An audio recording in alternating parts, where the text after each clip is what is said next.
want to welcome to the show criminologist, a PhD in criminology, a senior lecturer at the School of Social and Cultural Studies at Victoria University, Dr. Trevor Bradley. Trevor, thanks so much for joining us tonight. Kia ora, welcome. Now, last night we had a conversation, and I know you've seen a bit of the clip, around News Hub reporting on the police crime snapshot.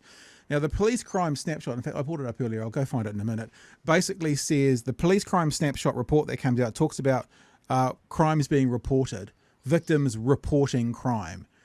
News Hub last night sold it as crimes happening.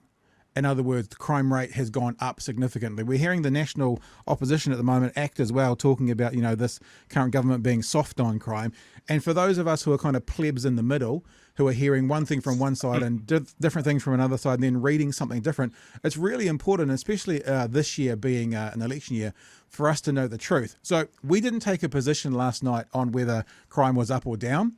We just sort of pointed out that the way News Hub was reporting it was saying that they're saying crime is up, but they were using research that was talking about how people report crime to make that assumption or that conclusion, I guess.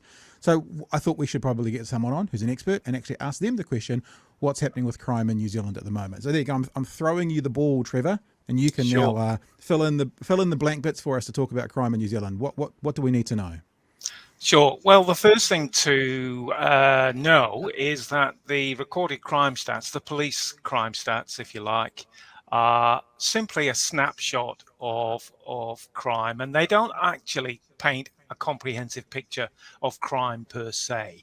Mm-hmm. So they are not a accurate or reliable guide to the total volume of crime which is occurring at any period of time or over any period of time.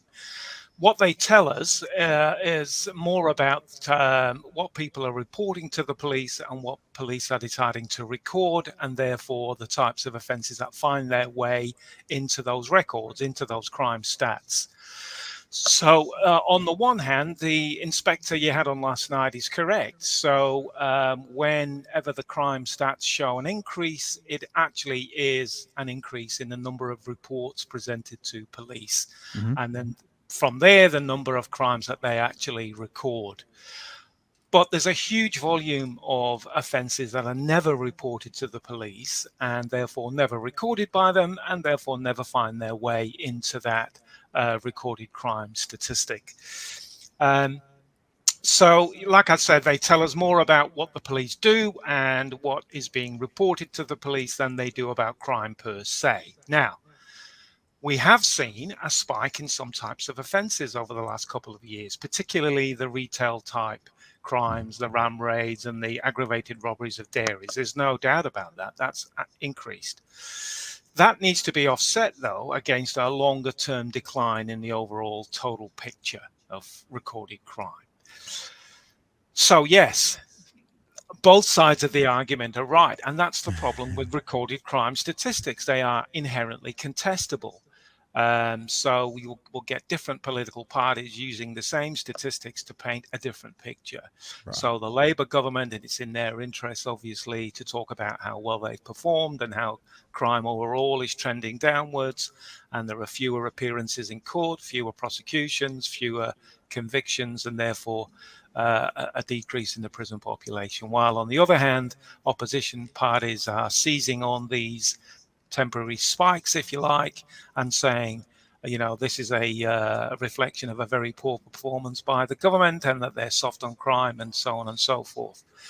We can't use crime statistics in that way. They are not a reliable yardstick of actually what's going on out there in the community. So I'll give you an example. While there's been an increase in these types of retail crimes, ram raids, dairy robberies, etc., and of course the media jump all over that because that's a story that has lots of legs, and they have lots of opportunities to continue that story and breathe new life into that story every time we hear of another offence. But at the same time, there are other problems, other criminal offendings that are a much bigger problem than that. So we know, for example, that historically sexual violence has been massively underreported. So domestic violence is another example, massively underreported. Online fraud. The consensus now across the world is that this is probably the most frequent type of offence that's committed. Right. We don't hear any of the political parties talking about that. Um, and to give the police some credit, they've, put a lot of effort into encouraging victims of both sexual violence and domestic violence to report these victimizations. And of course, as they do, the record of these offences increases. But that doesn't mean to say that there is now a definitive increase in those types of offences, because we still have this very large dark figure of unreported and undetected and therefore unrecorded offences. So the picture gets quite complex. We've had this very large volume of these offences all the time over history, going back a very long period of time. So the crime statistics can't tell us about that. There's a metaphor often used, the iceberg.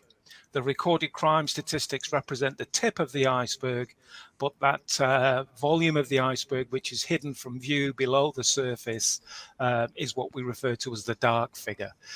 So Is that volume below the surface getting smaller? We were talking last night, and I think that's what the superintendent said last night as well, about because now there are more ways to report.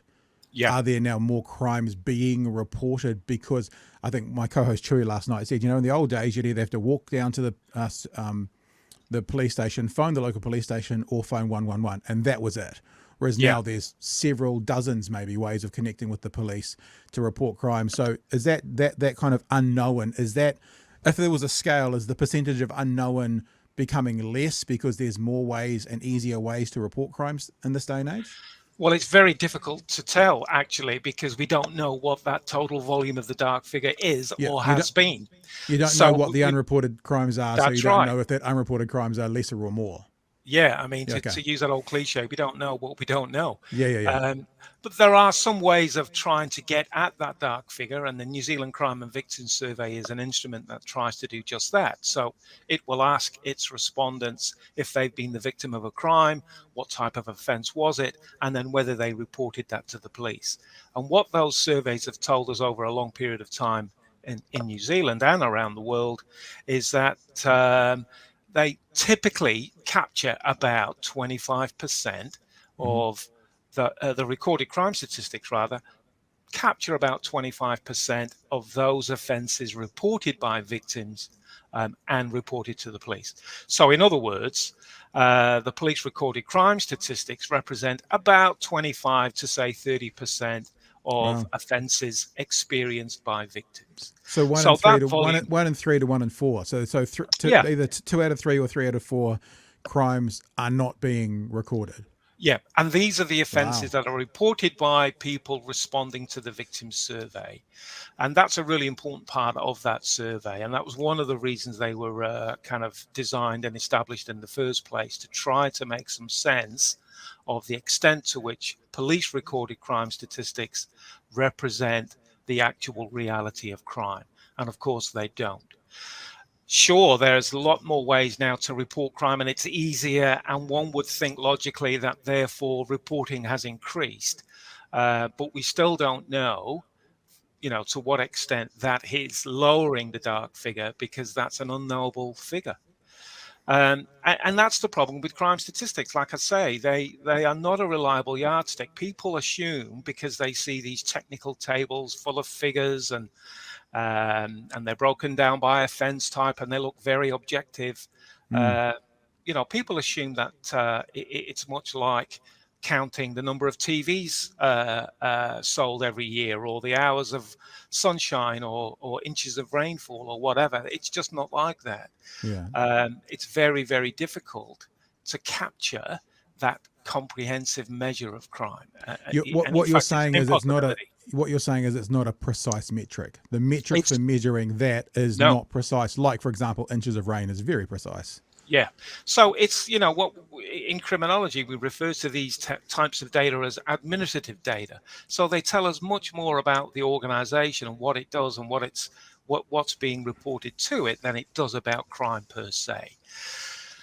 And that takes us to this inherently contestable situation where we have politicians from different parts of the spectrum using the same statistics or the same administrative data to Yeah. argue different points of view. Yeah. Yeah, it makes it, the saying comes to mind: lies, damn lies, and statistics. That's what I Yes, think when you say that. yes, absolutely, and that's a quote that I've used in my textbook actually. So Okay. yeah, they are a good record. The recorded crime stats are a good record of what the police are doing. Who they are proceeding against, the types of offences that they are dealing with on a routine basis, the volume of reports that they receive and record and process. But that's it. They don't tell us about crime per se because there's such a large dark figure. And at the same time, there's what we refer to as the grey figure, and that's the volume of crime that's reported to the police but not recorded by them for whatever Okay. reason. I'm interested also to think through what part you think the media has to play with the perception of crime. We talked last night about Bowling for Columbine, and there's a part in that movie where it's revealed that crime was going down in America, violent crime, but the coverage of crime, and it wasn't social media then, it was just the media, had gone up by 600%. So people were feeling less safe, although statistically the country was a safer place from violent crime. What do you think when it looks to either media or social media, and what influence that has on our perception of crime in 2023? Yeah, well, the media can have a profound impact on people's perceptions because their personal experience is limited. So, we rely on information about, social events,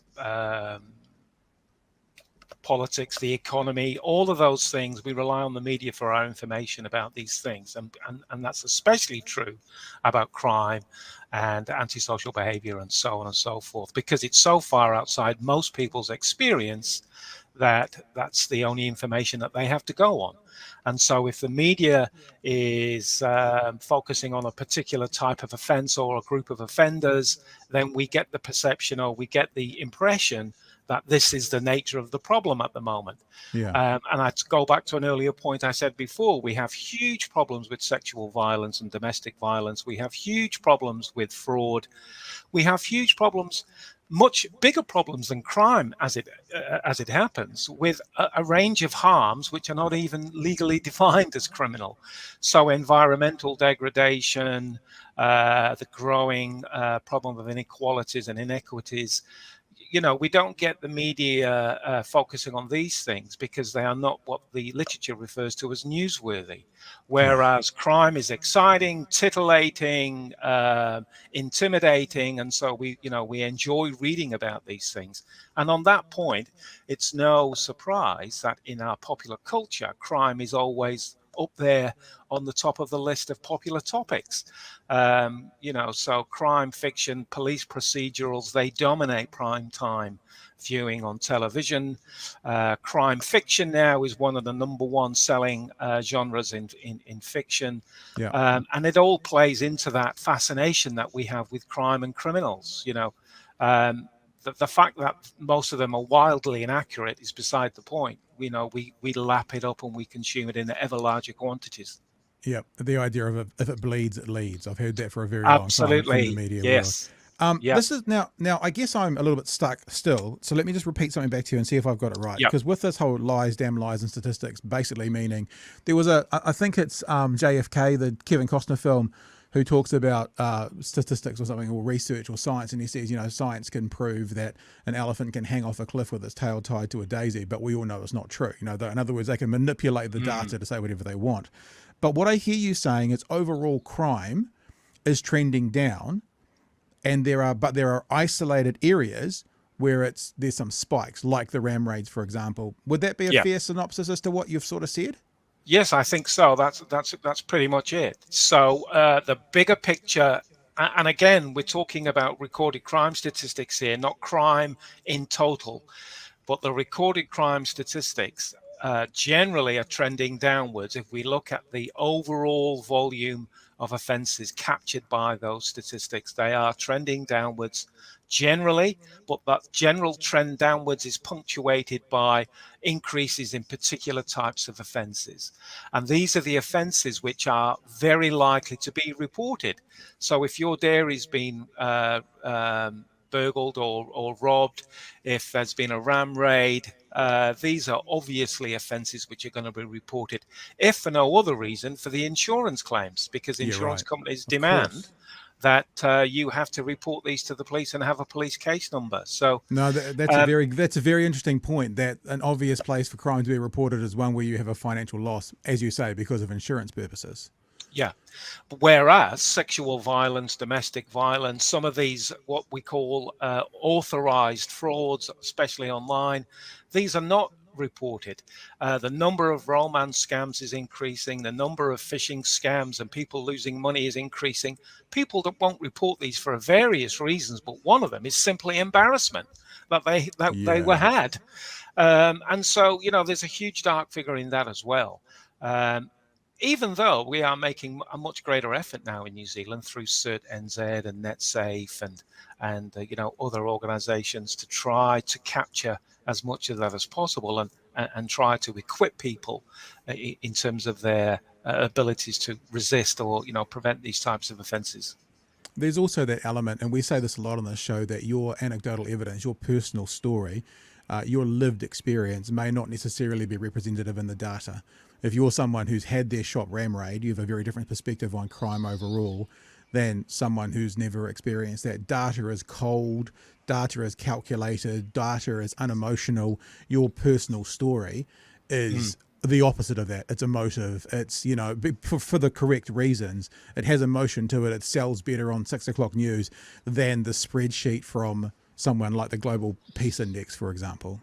Yeah, absolutely. Your perspective has changed profoundly if you've been the victim of a crime, but particularly the victim of a serious crime, whether that's in terms of property and losing money and large amounts of money, or whether it's through some kind of violence. I mean, your view of the world changes. Absolutely. And of course, when we talk about the media lapping these types of stories up, it's very difficult for them to turn recorded crime statistics and the whole complicated story of crime statistics into a readable, attractive format. So that, as you said, the headlines, if it bleeds, it leads. That's typically the pattern that, that's adopted by the media. And you can understand why. They've only got so many column inches, or they've only got so many seconds of broadcasting available to them. And so they have to very much simplify the story. And the story is, look at this amazing footage of these cars going through the shopping mall. Yeah, no, I get it. Hey, just finally, and I didn't tell you we were going to ask you about this, but I mentioned the Global Peace Index, and I'll just bring it up for people to show them. Global Peace Index has 23 quantitative and qualitative indicators, and puts New Zealand at number 2 on the Global Peace Index for the whole world, behind only Iceland and ahead of everybody else. None of our peers like Australia and the US and UK are even in the top 10. It's all the Scandinavian countries, etc. as well. Is the Global Peace Index, in your opinion, a very good marker of, well, it's a marker of, I think, how safe we are, statistically speaking. Does that therefore also tie into like how quote unquote criminal activity acts in this country as well? Is that a part of this? Oh, I imagine so. I'm not particularly familiar with that index, but yeah, I imagine it would be. And of course, one of the I think key factors involved there in criminal offending, at least anyway, or community safety, would be firearm related offending. And of course, we only have to look over at the United States to see how terrible the situation can become there with easy availability of firearms. So yeah, I mean, I don't know much about that particular index, but yes, I think it certainly would include crime rates and criminal offending, particularly obviously violent offending. Yeah, you talk about gun violence, and I was just thinking as you were speaking, it's a disgusting thought, to be honest. And I'm glad that no one's doing this. But the Labor government at the moment, if they wanted to be, lies, damn lies, and statistics, and use those statistics the way they could have some very interesting social media posts out there at the moment based on the amount of gun violence that's gone down under them because of Christchurch. Which they haven't done, and I'm not suggesting they should, but if they chose to demonstrate how gun violence has gone down under them, they could, using those statistics, which would be repugnant, but they could. Sure. Well, I mean, I think probably the more important story there is the buyback scheme and how successful that's been, and the extent to which firearms have been removed from the streets. I mean, I don't have the data on that, so I couldn't speak to that in any kind of authoritative way, but it's had an impact for sure. But at the same time, like we just going back to a point we talked earlier on about the National and that party talking about the government being soft on crime and how they're going to crack down. If you examine some of the policies that they're suggesting, they're all failures. They've all been tried before. Banning gang patches, military style boot camps. They're failures all around the world. So it sounds great and it sounds like they're tough, but it's just posturing and it's counterproductive in the long term. The Labour government, I think, and along with the Greens, have done a pretty good job in reducing the prison population and in trying to turn the mindset around from this tough on crime, populist punitive approach to one based on evidence and what actually works. And that's what we really have to start emphasizing and supporting. And I think most New Zealanders do support that change in direction. So we want to keep young people out of the system as long as we can. We don't want them to be labeled and then, living up to that label of criminal and kind of, irredeemable.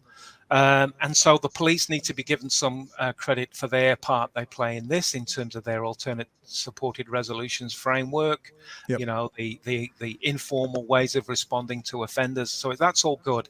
But under these suggestions and policy approaches and policy frameworks of National and NAC, that's just going to take us backwards. And it's going to squander some of the progress we've made over the past 4 or 5 years. Really interesting points, Trevor. We actually had Chester Burrows on before he passed away, who was the original National Party MP suggesting gang patch bans, and even Chester Burrows in his last 6 months of life was saying this is ridiculous, it's just headline grabbing. Former national minister was saying this is not going to work. So I hear what you're saying, and we're having these conversations 4 times a week, Trevor. So thank you for being a part of today's conversation. Criminologist from Victoria University, Dr. Trevor Bradley. Thanks so much for joining us. Pleasure. Thanks. Bye.